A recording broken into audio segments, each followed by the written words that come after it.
Alright, second video of How It Works series. And I actually started to like this.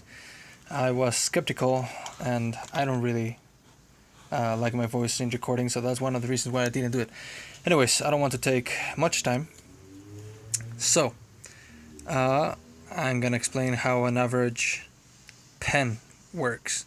We'll use it, but I think it's good to have a little description of what this does and different ways we can use it and how it works. So first, it's blue ink, so you know that. So by default, you know that it's gonna write in blue.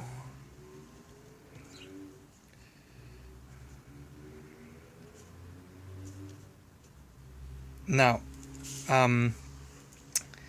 the pen is not in control of how you write. So if you write good or bad, it's just your penmanship. But that's basically what it does. It has a little tube that has the storage ink default quantity for each pen.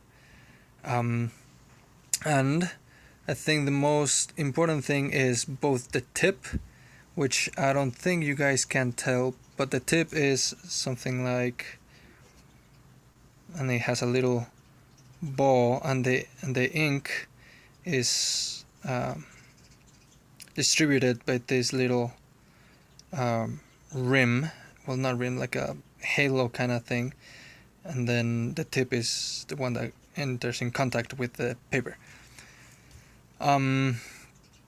This little ball is what matters when you want to write finely or more boldly, like this pen. The tip is a little bit bigger, so you'll see that it's a little bit wider, a little bit bolder, and that is depending on the tip. Alright. Besides that, there is also a very interesting fact about this little hole that you see here in the middle. These pens would not work if without that hole. I know that for the ink to keep a flow, an ongoing flow to the tip, as we use ink, the ink obviously needs to go down the tube and reach the tip again. But as it uses it, the space of the ink is replaced by air, and without the little hole to create a vacuum, expelling that air that is created when you use the ink wouldn't flow. And that's basically how a pen works.